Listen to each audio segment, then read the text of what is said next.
Evet arkadaşlar, araçlarımız gelmeye devam ediyor. Bakalım şu an göreceğimiz ne olacak? Ses geliyor daha doğrusu. Evet. Evet arkadaşlar, McLaren geliyor. Gördüğünüz gibi ve arkada İlginç var. Bu şekilde yavaş yavaş araçlar geliyor.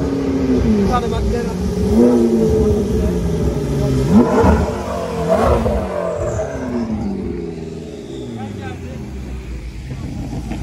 Yavaş yavaş böyle arkalarına doğru gidebilirsin hemen. Hemen peşlerine koş. 2M4 bir McLaren geldi. Gördüğünüz gibi arkadaşlar. Şimdi ilerliyor.